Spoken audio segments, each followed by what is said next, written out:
आज की कक्षा में आप सभी का स्वागत है। आज हम पढ़ने जा रहे हैं नैषधीय चरित की सर्गवार कथा। इसमें देखिए प्रथम सर्ग। इस सर्ग में निषद देशाधिपति महाराज नल के शौर्य, गुण, प्रताप एवं उत्कर्ष का वर्णन किया गया है। दूसरा आपका है राजा नल का विदर्भ नरेश भीम की पुत्री दमयंती के प्रति कामार्थ होना एवं उपवन में जाना इसी सर्ग में है, प्रथम सर्ग में ही है। उपवन में राजा हंस पक्षी को पकड़ते हैं और उसकी करुण वाणी सुनकर उसे छोड़ देते हैं, प्रथम सर्ग में है। अब एक मिनट,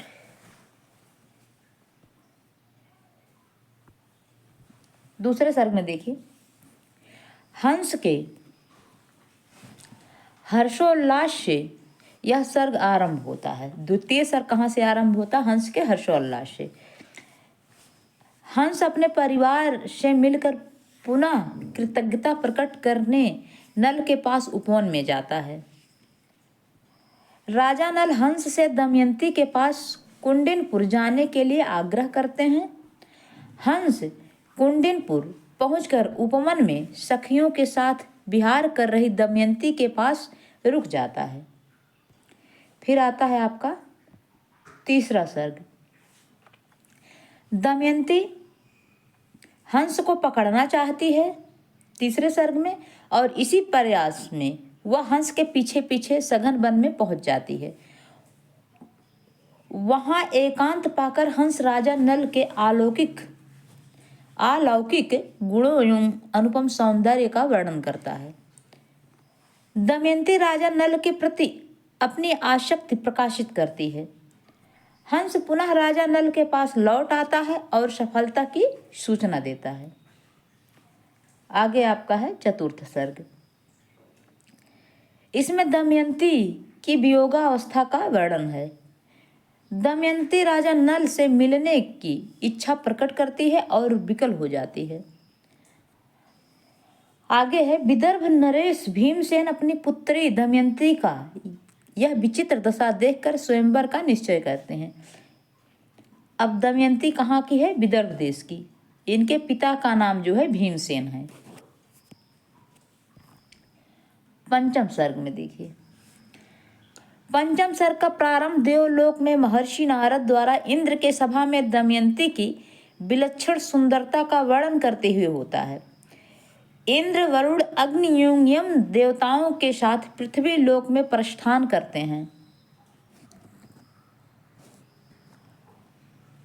मार्ग में जाते हुए नल का अनुपमेय सौंदर्य देखकर देवताओं को ईर्ष्या होती है।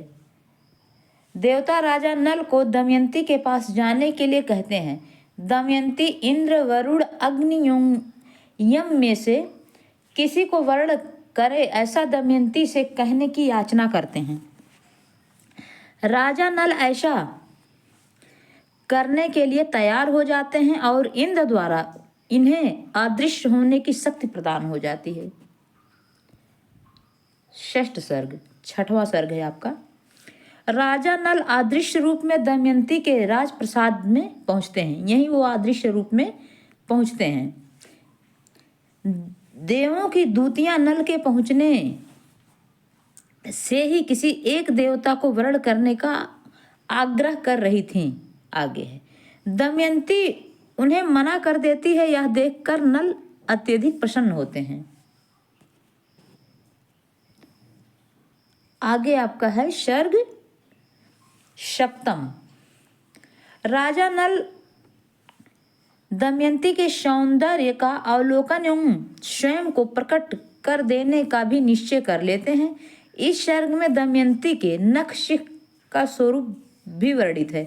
सातवें सर्ग में ही दमयंती के नखशिख का वर्णन है, नाखून से लेकर पूरे शिखा तक, बाल तक का।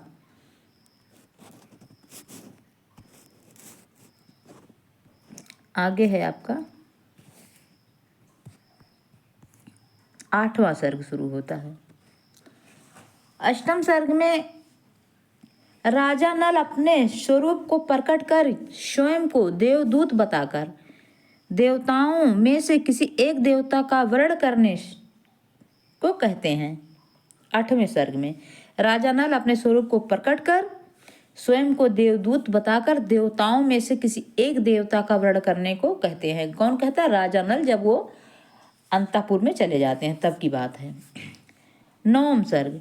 इस सर्ग में नल एवं दमयंती में परस्पर वार्तालाप होता है।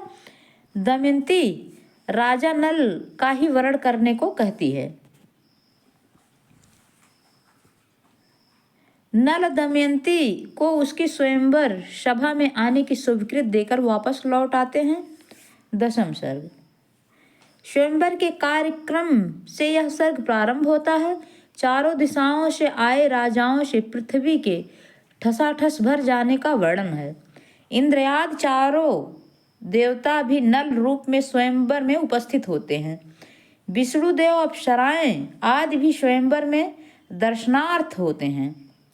विष्णु राजाओं के वर्णन के लिए सरस्वती को भेजते हैं। आगे एकादश सर्ग शुरू होता है।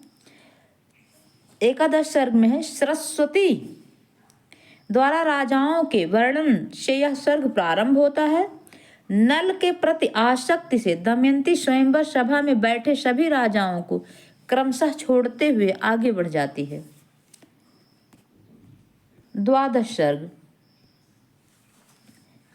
इस सर्ग में भी अन्य अवशिष्ट राजाओं के स्वयंवर में सम्मिलित होकर दमयंती द्वारा अपेक्षित होने का वर्णन है।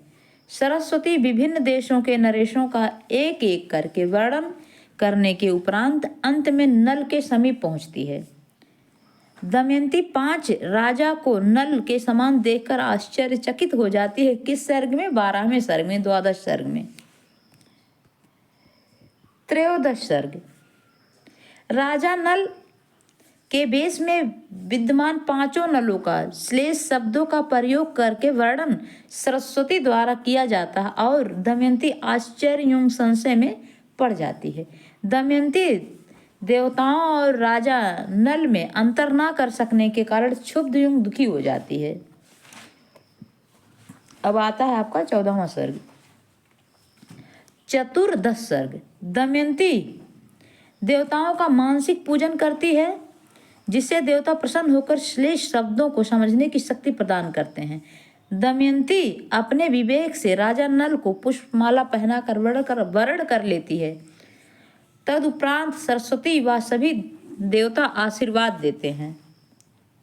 पंचदश सर्ग। आगे देखिए, पंचदश सर्ग। स्वयंवर में दमयंती द्वारा नल का वर्ण करने के उपरांत भीमसेन विवाह की तैयारी में लग जाते हैं और नल को आमंत्रित करते हैं। षोडश सर्ग। राजा भीम बारात का पर्याप्त स्वागत सत्कार करते हैं। यहाँ है सप्तदश सर्ग। सप्तदश सर्ग। सप्तदश यानी 17वां। स्वर्ग को प्रस्थान करते हुए देवताओं की करिए पेट हो जाती है। 1 मिनट, क्या कहना चाहते हैं? स्वर्ग में प्रस्थान करते हुए देवताओं की कली से भेंट हो जाती है। भेंट, यहाँ भेंट है, ये भेंट हो जाती है।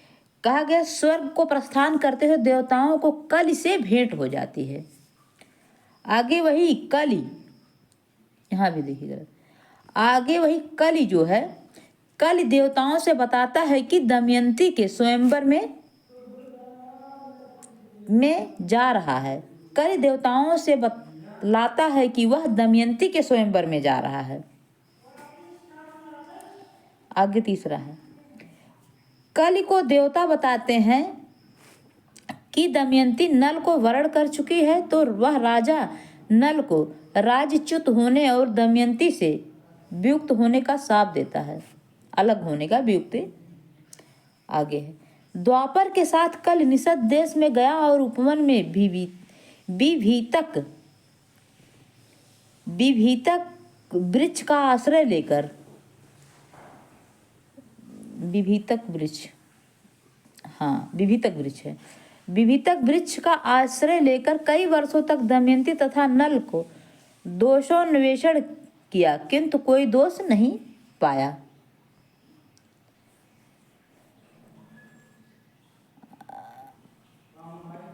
आगे है आपका अष्टादश सर्ग। यह सर्ग प्रमोद्वान के वर्णन से प्रारंभ होता है। काम शास्त्र के मर्मज्ञ नल एवं नवोढ़ा दमयंती की काम क्रीड़ा का वर्णन है। आगे है आपका एकोन विंश सर्ग। एकोन विंश सर्ग यानी एक कम है 20 में। उषा काल से, ये 19वां सर्ग है। उषा काल से दूरारूढ़ सूर्य का क्रमिक वर्णन है। दमयंती द्वारा बंदी गण को उपहार दिया जाता है। तदंतर आकाश गंगा में स्नान कर लौटे हुए नल दमयंती के पास आते हैं। 20वां सर्ग यानी 20वां सर्ग है, ये 20वां है। नल राजभवन में प्रवेश करते हैं, जहां दमयंती द्वारा उनका स्वागत होता है। दमयंती को स्वर्ण कमल देकर प्रातःकालीन कृत्य के लिए उससे आज्ञा मांगते हैं। दमयंती व्यथित एवं रुष्ट होकर अपनी सखी के घर चली जाती है।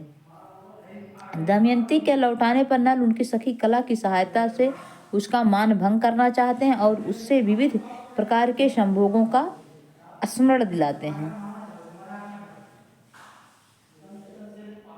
मध्याह्न की सूचना से नल स्नान आदि के लिए उठ जाते हैं। एक विंश सर्ग। यह सर्ग नल के चारु चरित्र वर्णन से प्रारंभ होता है। अर्थ एवं मोक्ष पुरुषार्थ का विस्तृत चित्रण हुआ है।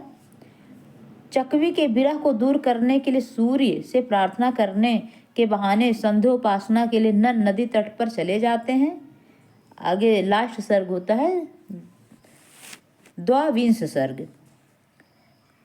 इसके उपरांत ग्रंथ की प्रशस्ति संक्षिप्त परिचय के साथ महाकाव्य का उपसंहार होता है। आज की कक्षा यहीं पे समाप्त होती है। धन्यवाद।